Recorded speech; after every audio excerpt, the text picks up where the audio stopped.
Hey Village, and welcome to Womanhood Decoded. I'm your host, Tasha Ray. This is a space where we tackle the hard stuff, celebrate the wins, and everything in between. Thank you for taking the time out of your day to tune in from wherever and whatever platform you're joining us from. Today, I want to anchor this episode with a quote from Nelson Mandela. There can be no keener revelation of a society's soul than the way in which it treats its children. Just a quick disclaimer.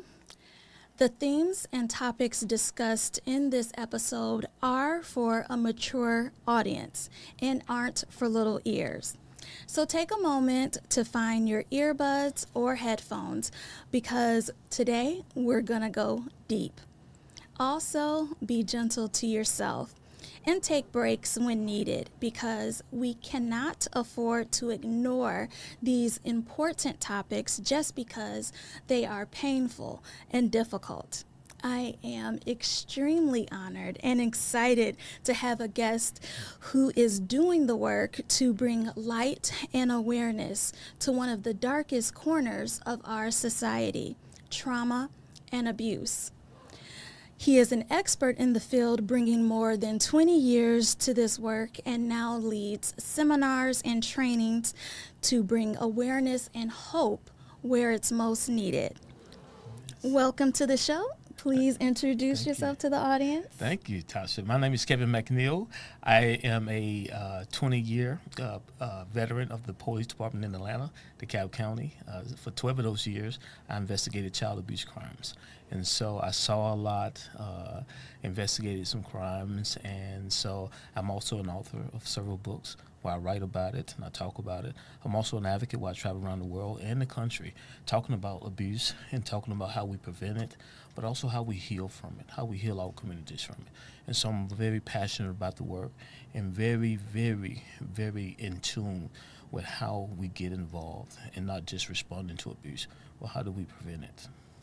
So all of that you said is incredibly heavy, but you decided to continue the mantle on. Can you tell me what laid the foundation for the work that you did to continue after you retired? Yeah, it was funny. I was a police officer for 8 years, and I never wanted to be a police officer. I was in the military, and I wanted to get out the military because they were sending me to Kuwait, right? So they started off sending me to Hawaii, which I thought was great. Straight out of high school, a young kid going to Hawaii. It's fabulous. However, a friend of mine went to Atlanta, and he said the police department was recruiting heavily. And I felt like, that's a uniform just like the military uniform. So I became a police officer. And about 8 years in, I got involved in an officer-involved shooting. Well, I almost lost my life. I got into a high-speed chase. 4 guys had just did a home invasion, and they had murdered someone. And I just so happened to be the first officer behind that car. And they jumped out the car with AK-47s, and I was by myself. And so I had to discharge my firearm to save my own life. Luckily, I survived. And so after that, I was going to resign from the police department. I didn't want to be the police anymore. I wanted a paycheck. Right. I didn't want to get killed. Right. But a friend of mine suggested, have you ever thought about becoming a detective? And I was like, no. He was like, they show up after everything's over, right? To figure everything out, put they're the not in pieces harm's together. way as much, right? So I became a police officer. In my first case, they told me to sit in on an interview with a little boy who had been molested by his uncle. And I'm sitting there. And now while I'm sitting there, I couldn't hold my tears in. Now, I knew why, but nobody around me knew. See, no one knew I was carrying a loaded gun, had a bulletproof vest on, but nobody knew my story. You see, nobody knew that at 12 years old, while walking home from a friend's house, I was kidnapped and I was raped by a strange man. And that man raped me, made me do some horrible things underneath a set of bleachers, and then he went to murder me. He threw me on the ground, started choking me, and I just fought this man as best I could. That day I thought I was going to die, so I fought him best I could. Luckily I got away. By God's grace, I got away, and I ran all the way home. He chased me, but I ran into a highway. I didn't care if I got hit by cars. I just wanted some attention. Cars began to sway left and right, and some, but nobody stopped. But it was enough to scare this guy back. into the darkness. So I walked home, no shirt, no shoes. My jeans, had mud on them, blood on them. And when I got home, my mom saw me. And she said, "Oh my God, son, what happened to you?" And I lied to her. Because I was a young black male in Memphis, Tennessee, that stigma. And I lied. I said, "Mom, I was robbed." And, it was easy for her to believe. We stayed in the ghetto in Memphis, Tennessee. She wanted to call the police. And I was like, "No, Mom, please don't call the police." Because I seen the police come to our house before. Right. My mom suffered from domestic violence herself. I saw how the police treated her. And in my mind, as a 12-year-old child, I was trying to protect her. What are they going to do with her? Because I'm out late? Because I got home late. And I thought I was in trouble. Like, why was I at home, out that late anyway? Right. So I never told her. And so I lied to her. And so my mom, she never called the police. And so next day, I washed up and went to school like nothing else. But things changed, right?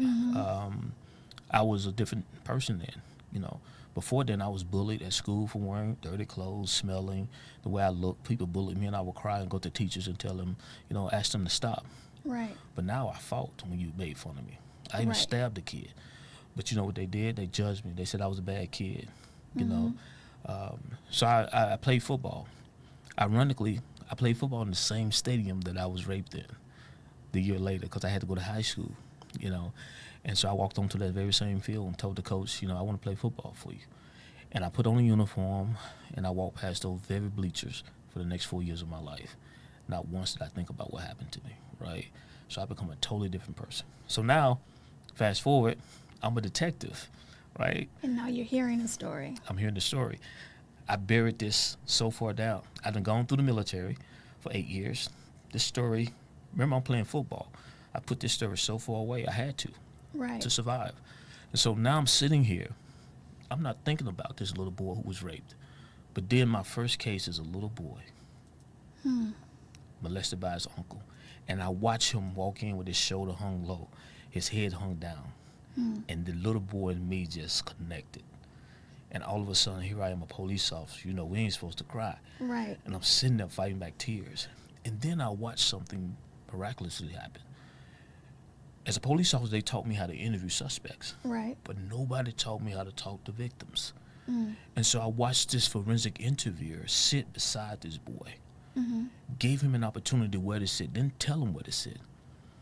And I watched this little boy. They started asking him who he was. They started asking him what he likes to do.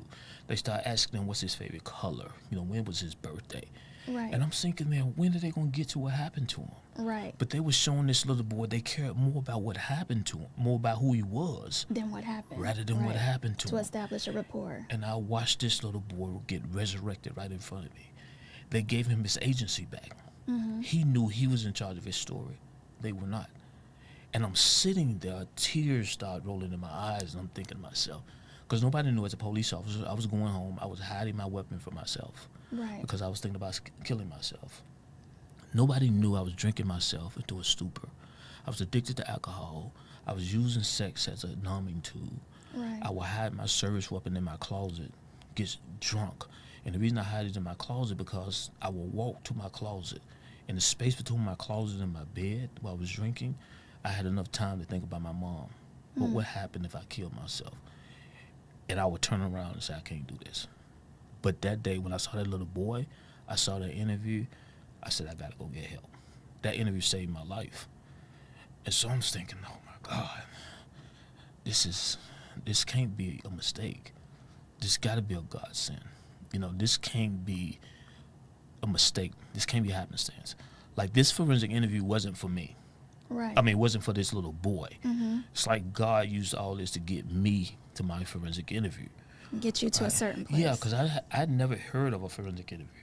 I've never heard of a child advocacy center before. I've never knew what a forensic interview was for. And I watched this little boy come alive. He walked in with his head down, his shoulders slumped over. When they were done with the interview, it was like it was over for him. He was able to share his story, and he left happy. It was over for him. Right? Weight lifted. Yeah. And so once I became a detective, I put my whole heart into it. But then I started noticing something. As a police officer, as a detective, they didn't feel the same as I did. They treated victims like suspects. Or like numbers. Yeah. We just want your information to solve a case. We don't care about you. And that bothered me, you know. And so what happened, I started developing connection with my victims, and they started wondering, how is he, clearing all his cases? You know, I worked 6 serial rape cases in the Atlanta area, and they was wondering, every time you get a case, you solve it? Well, I was connected with my victims. I was using the same methodology that they were using at the Child Advocacy Center. Right. I was asking the victims about themselves. I was giving them their agency, letting them control their cases. And they were remembering, because I had created a safe space, right? And so their brains came back online. They felt more comfortable with me, right? They didn't feel like I was using them to get information. They felt like he cares about me as a victim. And so it was this connection that I had with my victims. In child murder cases, I started solving child murder cases. I quickly became the best detective, the top detective in our county. So they leaned on me very heavily for cases, top cases, media cases. And so eventually I started speaking, started training other detectives. But then I noticed something was wrong there when I started becoming a keynote speaker at the conferences all around the country and the world. I was looking out into the audience, and people were missing. Community leaders, pastors, right? Parents. I was speaking to police officers, social workers, people who were already doing the work, and all they wanted to know was, how do we make better cases? How do we make more arrests? That became a problem for me. Right, to get to a quick solve. So I stopped doing that. I lost my passion for that. So, okay, let me go deeper. So now, I wrote a book that's going to be very controversial, disruptive. It's called Caring for a Change. Okay. Why talking about abuse is not enough. Okay. And how we fix that. Right? Okay. Because I feel like we don't like to have these conversations, but when we do, it's very surface, right? And for me, CARE is an acronym, right? The C is creating that safe space. Okay. That's what we first have to do. We have to create a space where we can communicate and connect. If you can't do that, you're not gonna do that, because nothing changes until you care, right? You can want to change your weight, your appearance, but until you care about your health and how you look, you're not changing anything. Let's get real, right? Same thing with addicts. Until they want to change their life, right, they have to care about their life, right? That's why I tell people, you can judge somebody, tell them what they need to stop doing all day long. Until you get them to care, they're not going to change it. So that's my whole perspective. We could talk about abuse all day long, but until you get the right people to care about abuse, you're not going to change. So the C is for creating a safe space, right, that you can communicate and connect with people. The A is for not just awareness.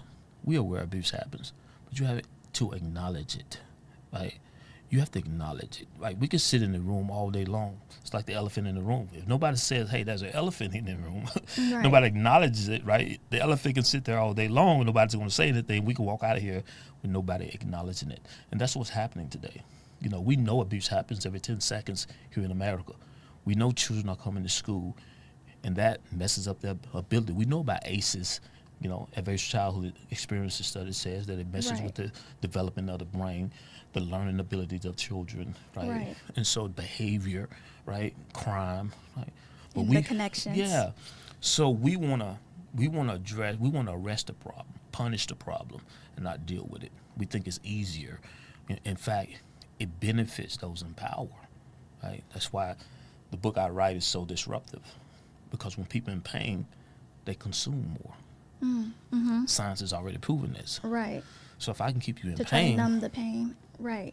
You're going to buy more things to try to prove your worth more, right? So you're going to spend money. So what are we talking about right now in our culture? The economy, right?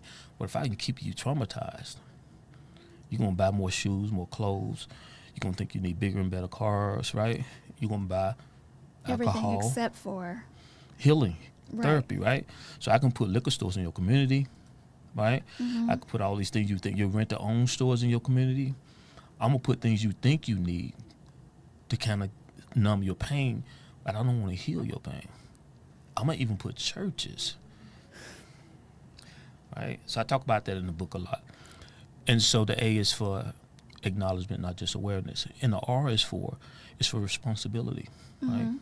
How do we teach people to take responsibility, right? Yeah, you did this to me, but I survived it. Now I have a responsibility. There are resources out here that we can get, but how do we connect those resources? You know, right now we got people who can help other people who victims of trauma, but they're competing.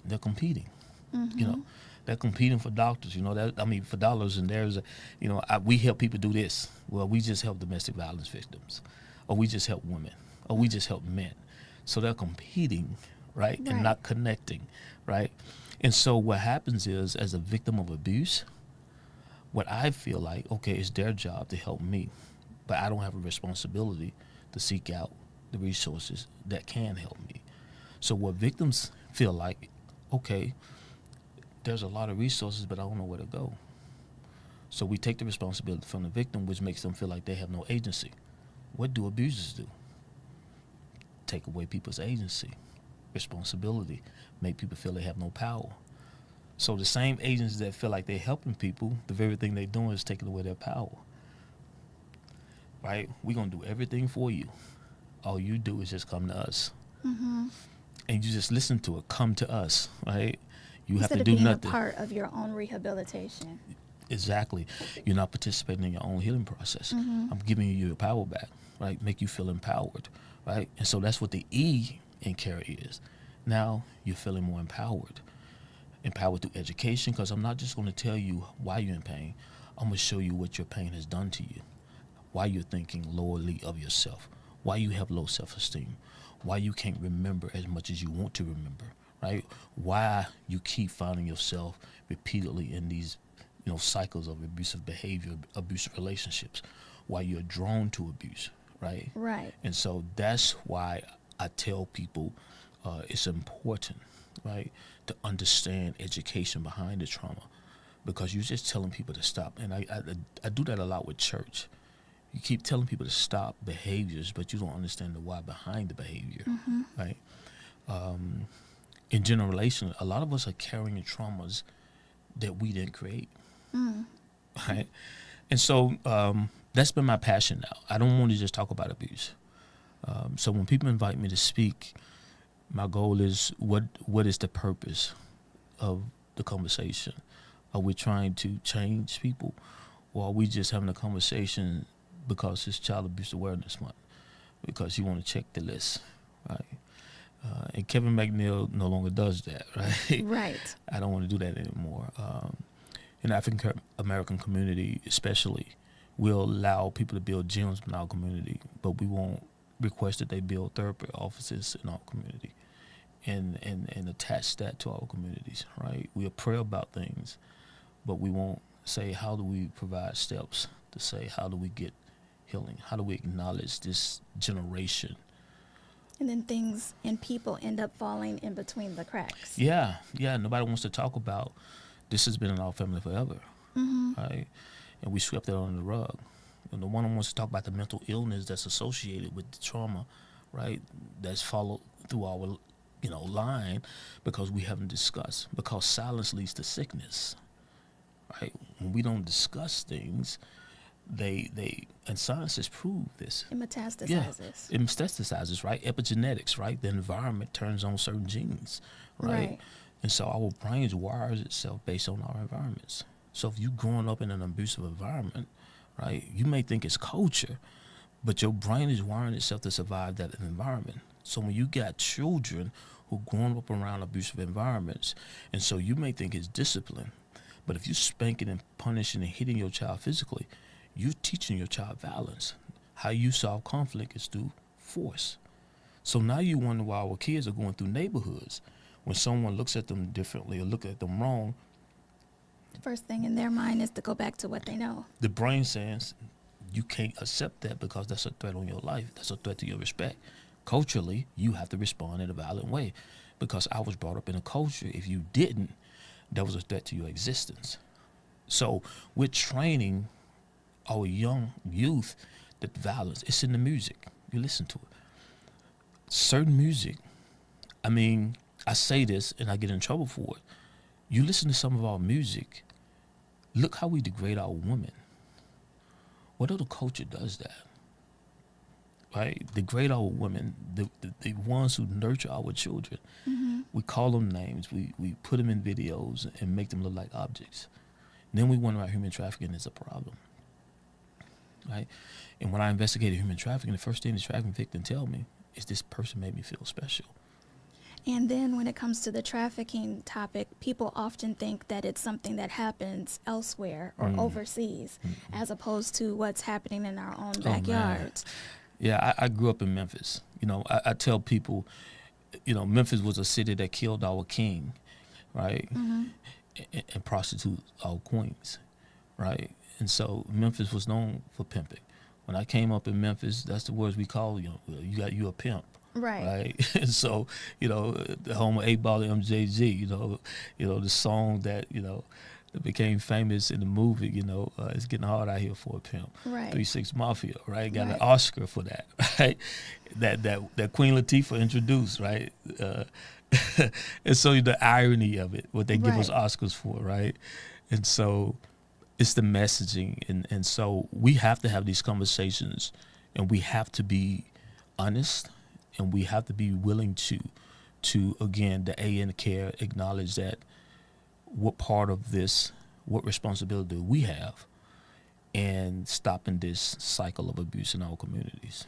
So I'm interested to know in your work, when we are looking, especially in our community, Black and brown communities, the symptom of looking away and being silent is something that is pervasive, particularly when it comes to Black males and Black men. So I just want to applaud you for taking the time to be here to speak openly about this, but also to do the work that you have been doing. And speaking of the work that you've done, I think it's a great time to talk about one of your other books, Sound the Alarm, the challenges first responders face and the SAFER method to overcome them. If you can kind of talk to me a little bit about the motivation behind that work.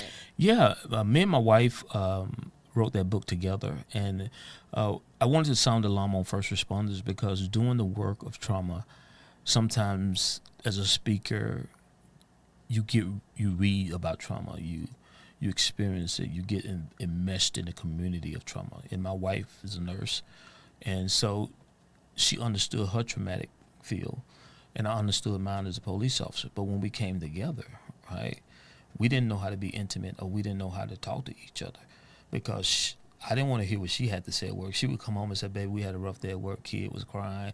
You know, this person had to do a splint up. And I'm looking at her like, okay, what's that about? Right? You know, I didn't understand the trauma she was going through. And I could come home and say, man, you know, this person came up to me crying, saying they were abused as a child.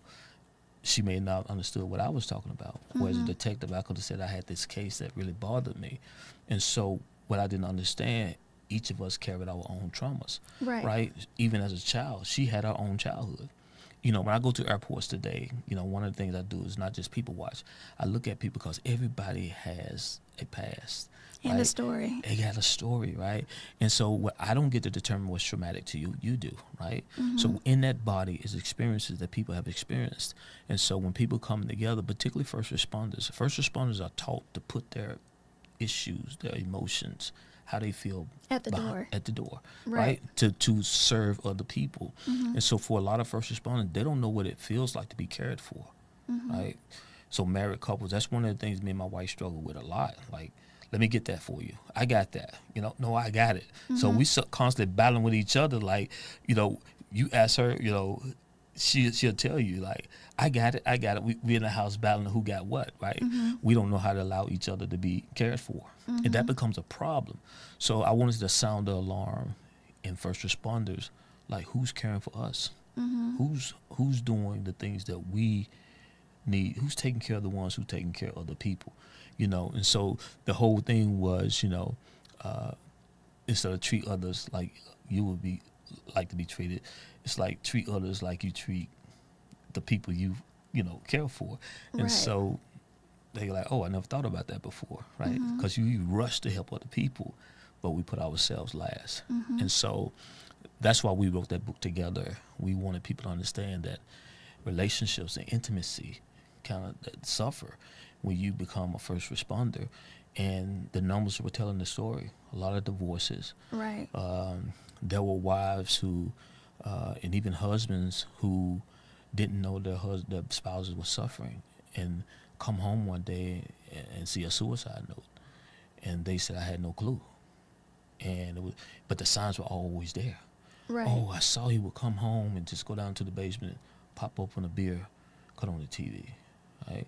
Or, we would go out, he would say, I'll stay home, or we'll go out, and we just spaced out, right? Right, Yeah, there but not there. Yeah, couldn't sleep, right? Mm-hmm. And so the signs were there, and they're just blaming on, he's just being Kevin, right? Well, no. There's more to the story. Yeah, because behavior is communication. And so when we start ignoring behaviors, right, instead of asking questions, remember I talked about the carrot thing, communication, right? But if I don't feel safe communicating to you, that's how we connect, right? And here's what I tell people. Curiosity is a superpower, right? Become curious. If someone's doing something in front of you, hey, I'm curious. Why did you do that? Why did you say that? Why did you get angry? Why did you snap? Right. Instead of responding in a bad way, become curious. Hey, I just said something simple to you. Why did you get mad? Why were you triggered? Yeah. Mm-hmm. And so it may not be you. That's what they talk about, sound the alarm, right? Mm-hmm. Right. So we got the whole alarm principle from. So if there's smoke, the alarm goes out. What do? You start looking for a fire, Mm-hmm. right? So if your spouse does something out of the ordinary, or does something, most of the time we respond. We feel offended. Mm-hmm. Why did you, or why don't you want to be intimate with me? Is something wrong with me? What do you do? Who you messing with, right? Right. So we start asking those questions rather than them becoming curious. Well, what's going on with her? Right. Is she going through something right now? Right? Is it something that I'm not doing? Right?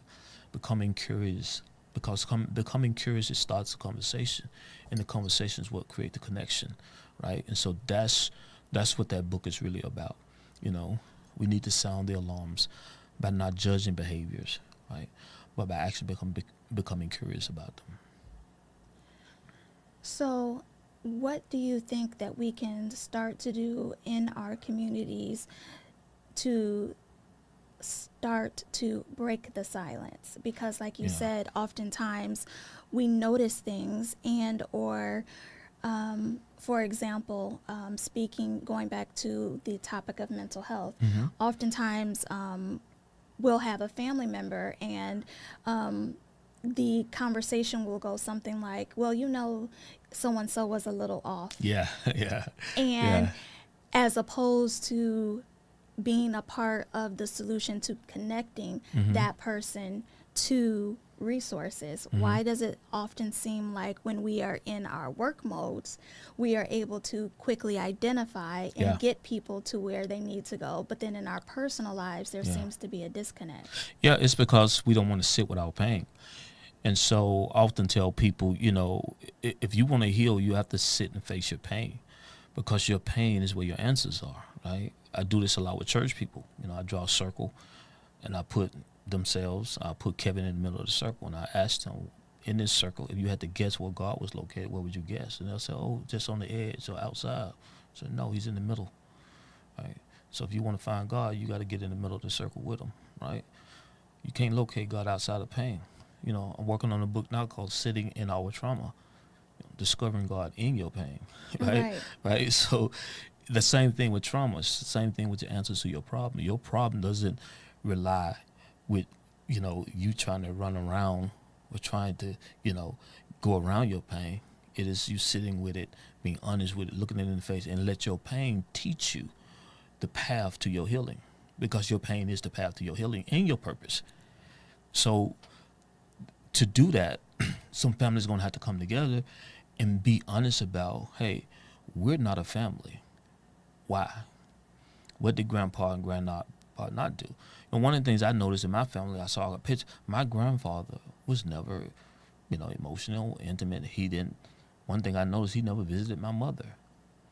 When I started learning about trauma, I was like, wow, that's probably why my mom can never say, I love you. I never seen her father say it. I never seen her father embrace her. And then I look on the old picture. I see a picture with my grandmother, with my mom taking a picture, and she's not holding her. That spoke volumes. Right, here's an infant taking a family photo, and she's sitting on the side, and my grandmother just looking in the camera with her arms folded.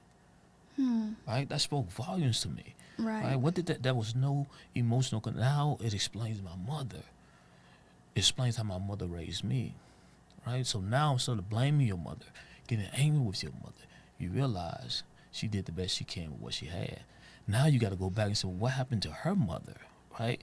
Look at the era they grew up in. Right. And so you start becoming compassionate versus judgmental.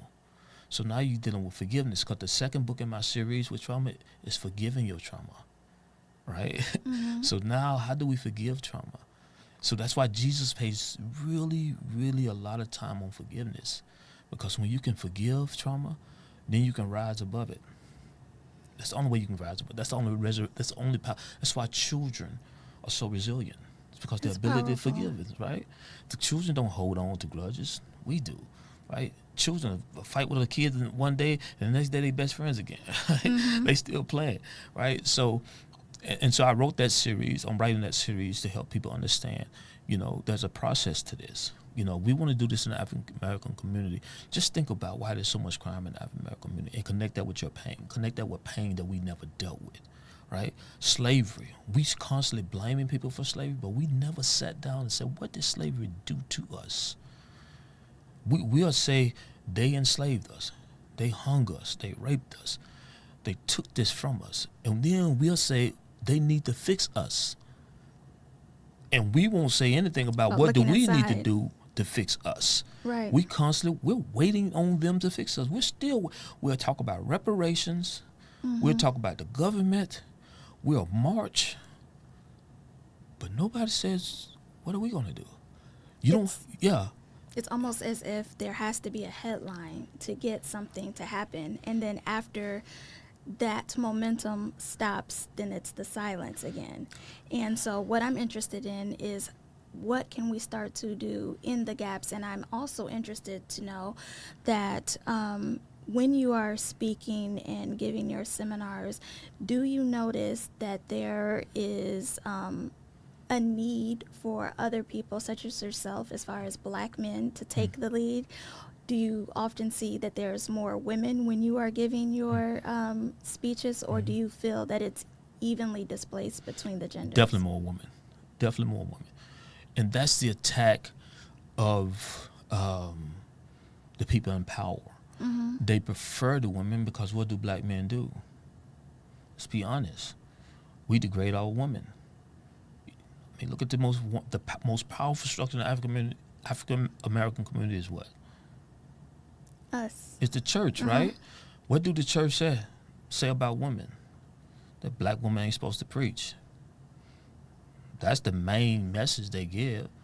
So if you give women the power with a message like that men, we need to come together, we need to talk about what's happening in our community, the first thing Black men are going to do is say, a woman ain't supposed to be telling a man what to do. So those in power know that. But that's who has the influence in our community, rightly so, right? And men are arguing, I'm not going to give a woman power. But men don't want to step up to the plate, particularly when they start talking about something like abuse, because when it comes to abuse, you weak.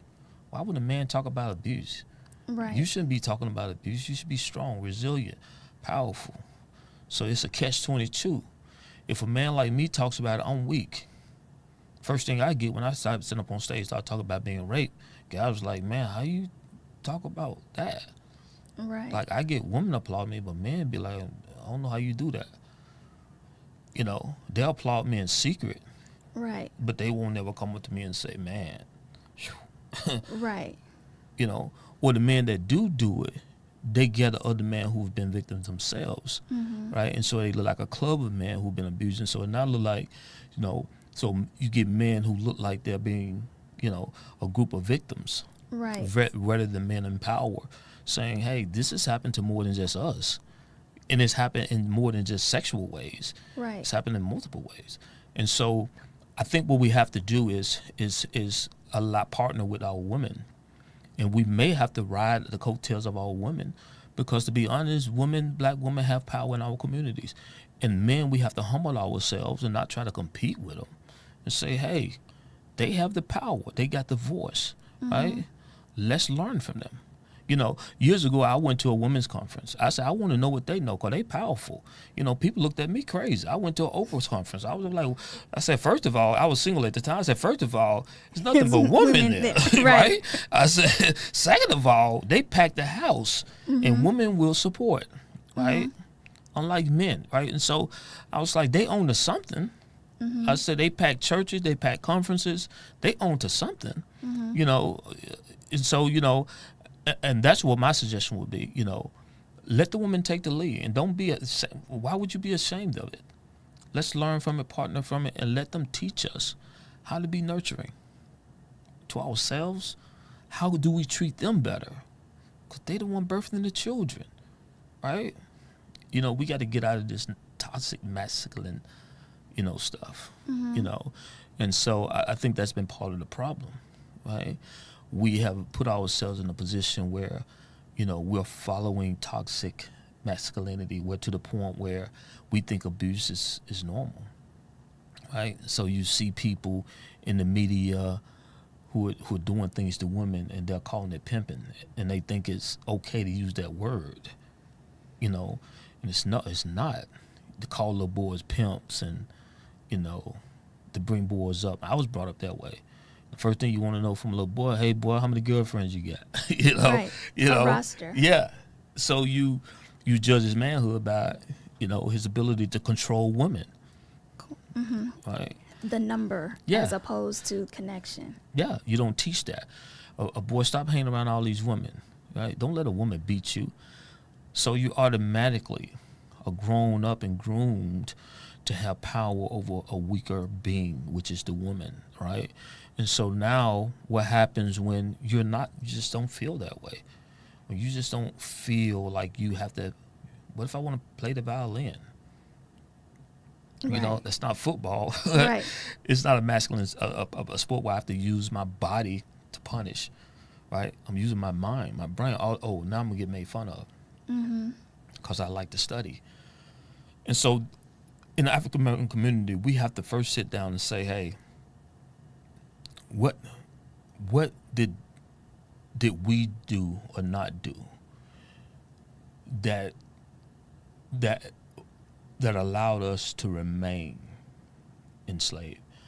Yeah, our bodies were freed, but our minds were never freed. And I always tell people, healing is the greatest thing you can give a man, not his freedom.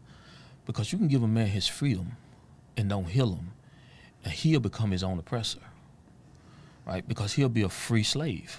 To addiction and everything else. All you got to do is just put him in a situation where he feels like he needs what he doesn't need. So I can free you, but if you're still in pain, hey, try this.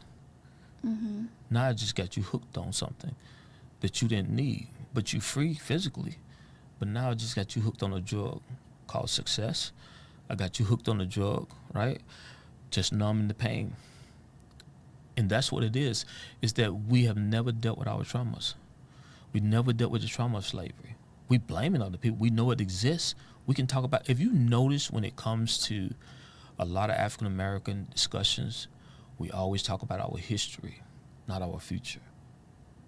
We always go back to the history. Or we start with the history of slavery as if that is the only history. Yep. That there was a whole other chapter that was before when it came to royalty and things that are often left out of the conversation. Yeah. But I'm interested to talk about, what would you say have you seen to be the catalyst between transitioning from the mindset of a victim to the mindset of a survivor? Wow, yeah, the catalyst has been, for me, education. Okay. Nelson Mandela said something that is very powerful. He said, education is the greatest tool you can use in which to change the world. I love that quote. I think it's the best quote there is. And, you know, there's a scripture that says, my people have perished for lack of knowledge. You know, I think when you know better, you do better. And I think that's true. What helped me was my education about trauma. When I felt like I wasn't a bad person, but bad things happened to me, here's why. My addictions were tied to my brain trying to cope with my traumas. And now because I know what my triggers are, it gave me power to choose. Right. Okay, there's other choices you can make now. There are healthy choices. And I know when I was triggered the most. And so what made me feel triggered? The rejection, right? I was 12 years old. My first sexual experience with a stranger, a male, by force, right? What did that do to my brain, right? And so how did that gave me, what view of the world did that give me? How did that make me see sex? How did that make me see myself in the world, right? And so these coping mechanisms were developed to survive, right? I had to. And to suppress. Yeah, to suppress and survive. So now pleasure became the substitute for pain. At least that's what I was tricked into believing. But my brain was doing its job. It was trying to help me survive. That's your brain's only job, is to help you survive, right? Secondary is to know stuff, to learn. But your job's primary brain is to help you survive. And if you are in an abusive environment, your brain is going to help you survive that environment. So it's going to wire itself to survive that environment, whatever it has to do. This is what we need to do. Sit still and be quiet and shut our mouths, not to get hit. Okay. So now what I'm going to do, I'm going to make myself small everywhere I go, right? So I used to show up early. I still do it. My wife will tell you, I show up super early for everything. Where did that come from? When I was bullied in school. Because if I showed up late, every eyes went on me. There he is. You know, the kid who stuttered, the kid who can't talk, the kid with the dirty clothes, right? The kid with the no-name clothes. But if I was in the class already sitting down, back of the room in the corner, when people came in, they didn't notice me. Right? So I trained my brain to show up early, people won't notice you. Right? Show up late, all eyes on you. Right? So what I did, though, I reinterpreted it as a good trait. I'm always early. Right? But my brain had tricked me to believe that was a good trait, was a survival trait.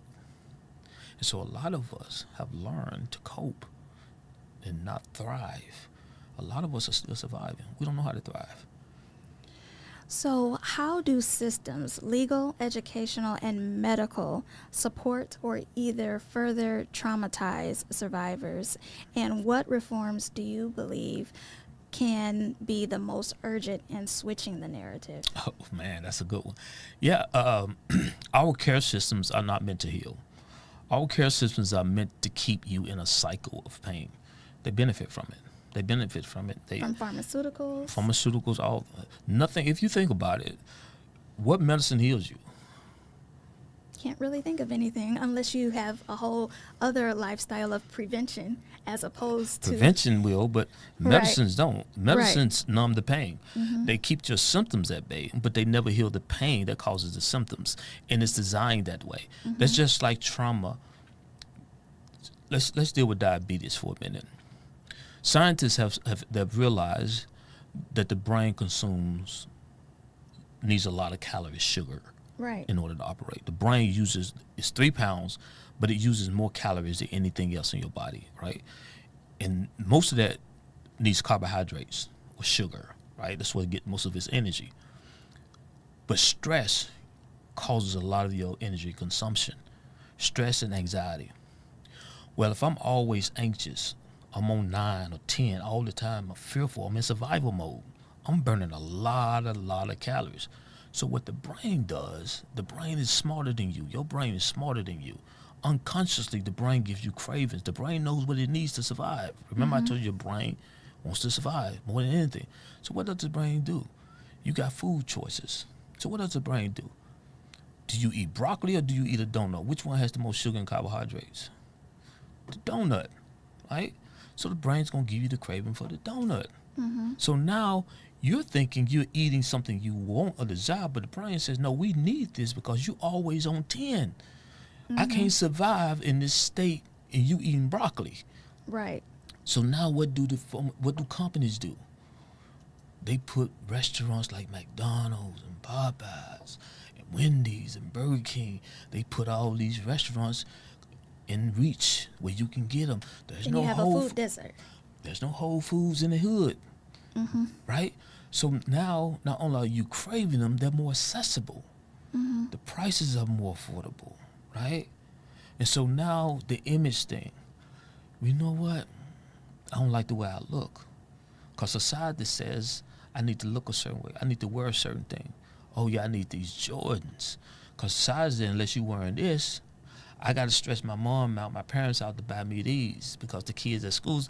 By the way, we're a bunch of poor kids talking about other poor kids Right. who live in poor neighborhoods who can't afford these rich things, but we pretending to be rich. Right. And so now, those in power want to keep it that way.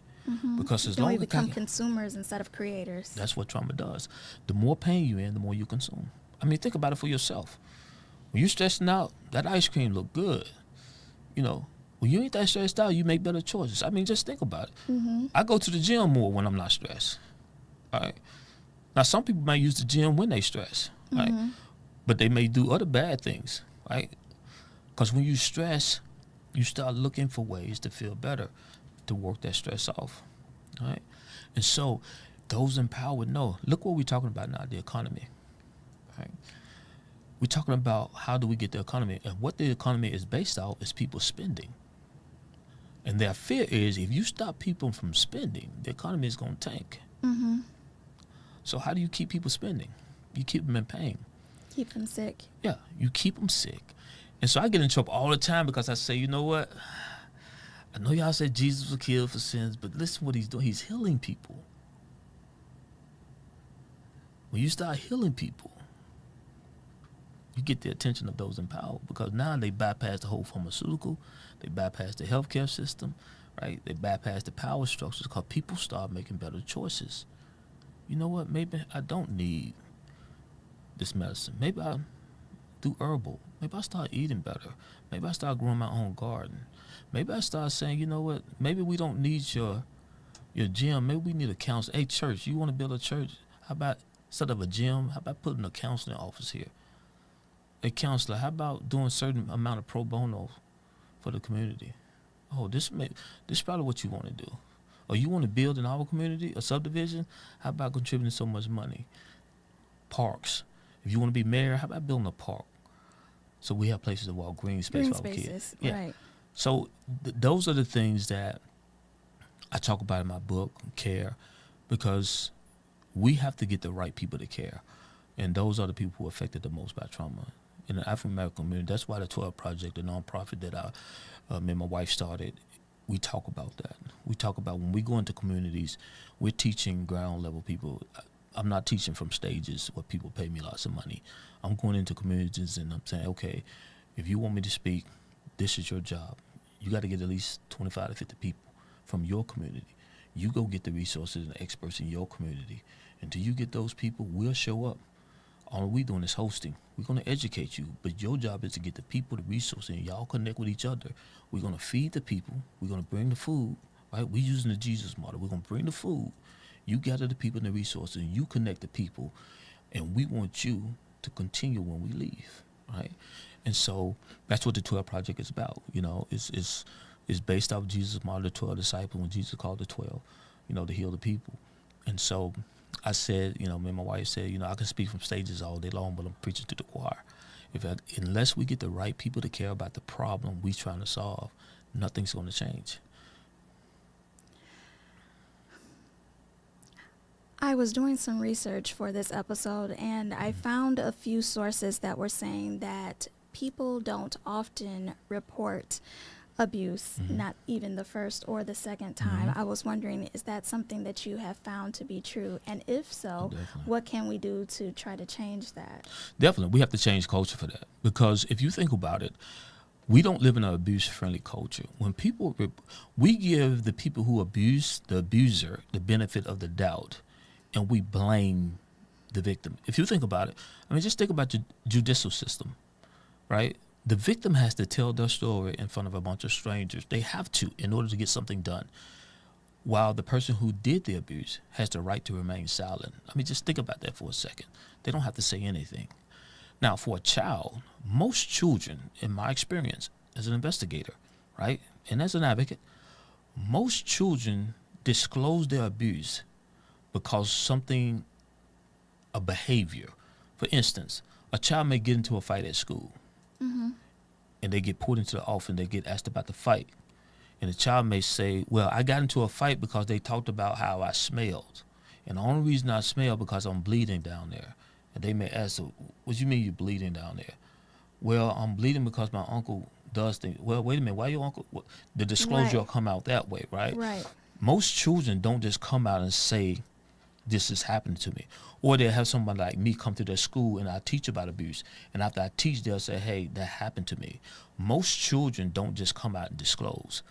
And so children are oftentimes held responsible to disclose or to stop their own abuse, because until they say something, the abuse continues. Or there is blame, I've seen. Judgment. And yes, Yeah, as far as like, well, what were you doing or what were you wearing Exactly. to cause the situation? Exactly. Or what'll happen is the changes will happen. Like, say, for instance, as an investigator, if the abuse happens in the home, what'll happen is we'll take the child, we'll interview the child, and then all these changes start to happen. Somebody got to leave the house. Now they see the mother or the father have to leave the house, and then they'll see an arrest happen. Well, there was a financial burden there. One person was paying the bills. Now the other person gets stressed. You'll see mom crying. You'll see Bill. Right. Now the child is thinking, look what I caused. What has the perpetrator been telling them during the grooming process? If you tell, these things are going to happen. Now the child recants the story. Right. Now who gets angry with the child? The police department. So now the child feels judged. So now the burden is on the child. They're feeling all these pressures from different angles. Police are mad at me. Mom's mad at me. The person who did it to me mad at me. What do I do? Now, on top of that, they got to deal with what happened to them. Now, in black families, I can't speak for other families, we normally don't keep things in the family. We going to call somebody and tell somebody what happened. Right? Now, what happened to me ain't a secret. Because now I'm going to call so-and-so, particularly this person who did it to my daughter or son is part of the family. I'm going to call the other family member and tell them, guess what such-and-such did to my... Right? And so it's like, as a child, I got to live with this. And so, as a culture, we have to understand, again, going back to the acknowledgement piece, we don't treat victims well. I mean, just look in the media. These celebrities who were charged. You know, when this female celebrity, you know, came forward and said this producer, CEO charged her. I mean, you know, until the video came out, what were we talking about? Oh, she's trying to get money. Right? That was the media. That was the bent. That was the That's angle. how they came at her. Right. Right? But until the video came out, oh, he's a monster. Right? She was to blame. What's her angle? What's she trying to get? Oh, these women. Now you got celebrities speaking on, oh, I don't believe it.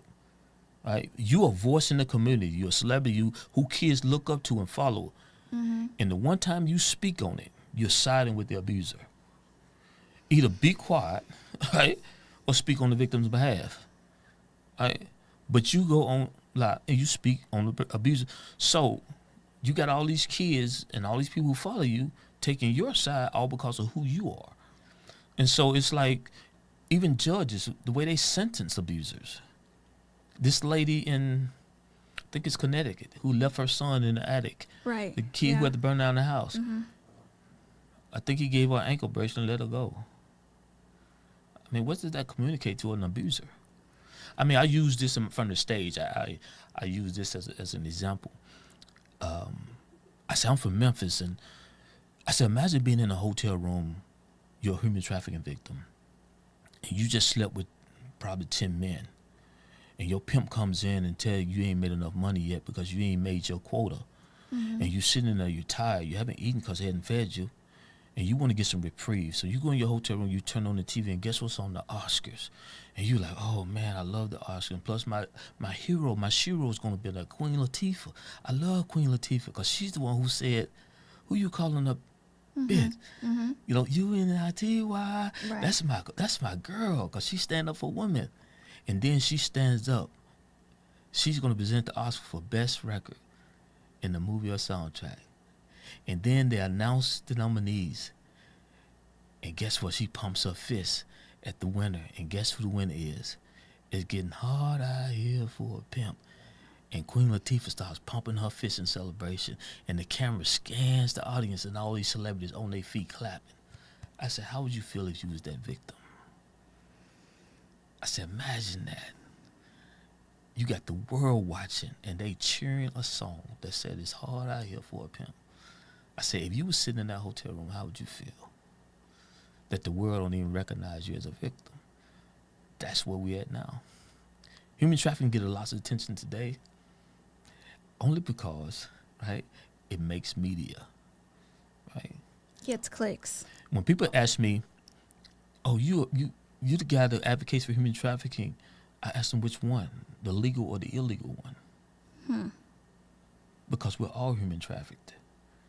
When an employer says, "I'm going to pay you to use your body, and I can only pay you this much, I'm going to pay you this much," aren't you being trafficked? It's the same thing. When they say minimum wage, it's the same thing, right? When you go to the strip club, when you go to the massage parlor, who's giving them licenses? Right? And why are they only pervasive in certain places? The government, right? The government is allowing it. They're regulating it, right? They're getting money from it. You know what's going on in these places, right?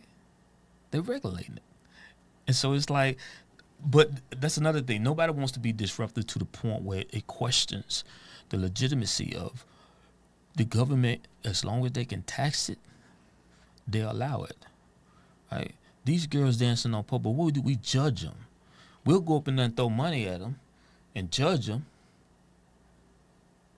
But is it a form of abuse? Oh, it's entertainment. Is it? Is it? So, would you say that your pathway to entrepreneurship was carved as a result of seeing inadequacies in the system, or that there weren't resources that you felt or systems in place that you felt that you could plug into? Is that the reason why you felt the need to create? Yeah, it was a need. And think about me and my wife gonna kill me for this. I told my wife, I don't even want to get paid anymore because I felt like that was an obstacle to the message, right? So I was trying to work a way, and my wife looked at me crazy, like, I don't even want to get paid anymore because I feel like I don't want to get put in the bucket. I don't want to get put like this a business, because that's what I feel like some people do. Some people advocate for money. All of a sudden you get put in this place where you're a motivational speaker, or you're speaking a message to get paid for the message. And so now, To bring the crowds. I've had people tell me that, like, they'll invite me to speak and I start talking about trauma. Oh, don't talk about trauma. We just want to hear your story. We just want you to help us raise money. And I'm like, oh, well, you don't want me then. Right. Right? So they'll try to tell me what to say from the stage because they're paying me. And so now, even now, I'm trying to figure out a way, how can I do this pro bono? Like, how can I do this and not ask for money? You know, that's been my prayer. Like, I don't want to be, that's how disruptive I want to be, right? I want to be as good as I am without a fee, right? And say, you know what, you donate whatever you can pay. I'm not going to allow a fee determine, because I know how that can look like, oh, this is a message and a business. I don't want to mix the two. I want you to hear nothing but message. I don't want you to think the money is causing me to say what I had to say. So that's my whole goal, right? When other people talk about you can make 10,000 and 15, I've had people I have speaking agencies approach me, right? Would you want to join our speaking agency? We'll pay you this. Oh, how much you request? When I tell them the amount of money, you don't ask for enough, and they'll deny me entry into the speaking organization just because I don't ask for enough money. They'll say, oh no, we looking for people ask for 15,000, 20,000 a gig. I said, I'm speaking on trauma and abuse. People I really don't want to talk about. Why would I be asking that much money? Organizations that I'm speaking to, right, can't afford that. They're already struggling. Right. Right. And then you want to get to the people that actually matter, as opposed to just doing it for, like you said, a payday. Yeah, I'm not trying to be a celebrity. That's not what I'm trying to do. I'm trying to address a problem. You know, I'm not trying to be a celebrity or a rich. You know, I'm trying to address a problem. That's the least of my concerns. I'm trying to address a problem. You know, that for me, you know, I've lived this on every angle. I lived it personally. I've watched my mom go through it. I've watched my siblings go through it. I've investigated it. You know, I speak from it. I mean, that's, I address it from every angle. This is not a business for me. This is personal for me. This is not something that I look at and say, how much can I get paid for? So when people don't invite me to speak, I'm cool with that. When I see people, and a lot of times I struggle with this. You don't see me on social media a lot. My wife will take pictures of me speaking, but she'll tell you I don't like to be on social media because I don't like to say, hey, I'm speaking here, I'm speaking there, because I don't want people to know what I'm doing. If they find out what I'm doing and how I'm doing it, that's fine for me, but that's not why I do it. I don't, if people search for me on social media and they won't see me. It's because I just get up on stage and do what I do. I do what I do. Well, and my wife would tell me, the people from the, nonprofit say, well, you got to raise money. You got to be aware. So y'all can do that, Right. That ain't my thing, right? I just want to put the message out there, and what we need to do as a community, how we got to stop popping bottles and buying iron necklaces to put around our neck and watches and showing that out. And then in the same breath, talk about what we don't have as a community. Yeah, we have it. We have the resources. We just wasting it on frivolous things. We can't talk about the problem and be a part of it at the same time. So that's just we can't keep telling people to come speak at gun violence. Celebrities to come speak at gun violence. Seminars, and yet they rapping about gun violence. Right. But because they got a name as a mayor or postman in power, that's just country because they're gonna draw crowds. We can't keep doing that. I mean, you sending mixed messages to the youth, right? You having this person who rap about guns talk about gun violence to prevent gun violence. I'm like, okay, it just don't make sense, And so we have to, as the African American community, say, let's get serious. Let's say, are we really serious, right? If we're serious, we're gonna have to address the music, right? We're gonna have to address the image we putting out there. That our movies. We put a gun in somebody's hand. That's the movies we like. Mm-hmm. We got to address the producers of movies who portray men in a certain way, who portray women in a certain way. Do we continue to support these type of people who say they represent us? Are we serious? Or are we gonna continue to let people support us because they look like us? That's the question. And so that's the acknowledgement. Are we really serious? And if we're not, then why are we complaining? Right. And maybe that's probably why they're not taking us seriously, because we haven't been taking us seriously. And so when it comes to trauma and abuse, it's our responsibility. They're not going to fix us. So we've spoken a lot today, and I'm interested to know, are there some things that I haven't asked you that you feel that impressed on your heart that you would like to share, or a part of the message that you feel like is oftentimes left out? Well, I think hope. I think there's always hope. And I think many people talk bad about the African American community, but I think we're people that are so resilient. I think if you look at us and see what we've gone through and see what we've come through, and I think that puts a fear in a lot of people. And I think if we look at that, and not to, when I say deal with music and deal with the music industry, I'm not talking about it in a bad way. I'm talking about just getting them to the table and have conversations. Say, hey, how can we reshape our images?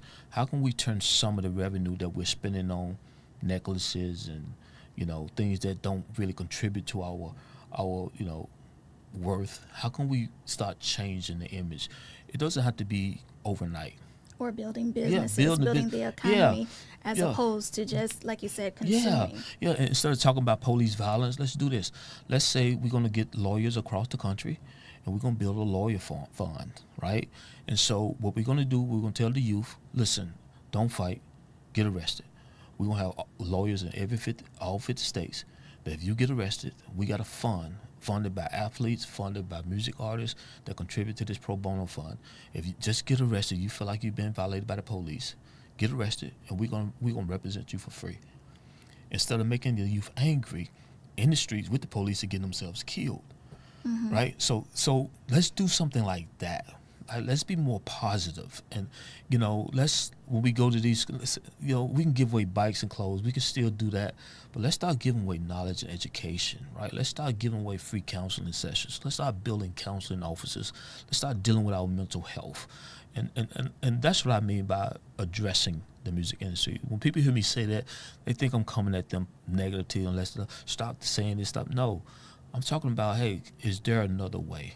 Can we kind of like go another way? Can we start doing some positive stuff? Kind of, lead them, because it's not going to abruptly change. Right? Let's just put some care into it. And that's why I named the book "Caring for a Change." So if we're going to change, we got to care.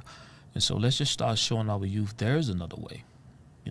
Let's start portraying ourselves in a more positive, hopeful way that our youth can see. You know what? For the future, we know what the history did, but for the future, we can do better. And so that's my message. That's my message. Well, I know that I have been deeply moved and impacted by the words that you've shared and the stories that you have also conveyed. And I hope that this is just the beginning of conversations like this that are needed, because as I stated, topics like this oftentimes get swept under the rug or completely ignored. Yes. So I just wanted you to know how important I think this conversation was, and I'm just so honored that you took the time out to do this today. And I'm interested to know, in conclusion, how can people start to follow your example? Do you have a tip? Would it just be to start to volunteer more, or how can they become a part of the movement? Yeah, they can join us on the12project.org, www.the12project, 12 is spelled out, or they can just go to the local child advocacy center. Every state has one, every community, and just ask how they can donate, volunteer, learn more about trauma, learn more about ACEs, Adverse Childhood Experiences Study. Find out what your story is, because everybody, have been traumatized at some point. And just know, in families, we carry certain things. Our parents may have learned something from their parents that may pass it on to you, and that, and be very forgiving. Once you are forgiving and caring and loving, life is a whole lot easier. Things are a lot easier to take in and live. I've learned that. Personally, I was always the angry kid. I was angry as a man. People said, "Why you don't smile?" Now my wife get on me all the time. Every time somebody, her friends or cousins call her, they be like, "Is Kevin smiling?" Because I'm always smiling now, because I've learned that, my trauma don't define me, and I've learned that forgiveness and hope and caring for yourself allows you more joy in life. So, yeah. I would love to end this episode with another quote by Nelson Mandela. And he said, "Do not judge me by my successes. Judge me by how many times I fell down and got back up again." Let's keep this conversation going. Connect with me on social media or LinkedIn. This space is created for us, and I'm so happy to have you as my listeners and viewers, as a part of my village. So until next time, I am your host, Tasha Ray, and I'll see you next time. Bye-bye, everybody.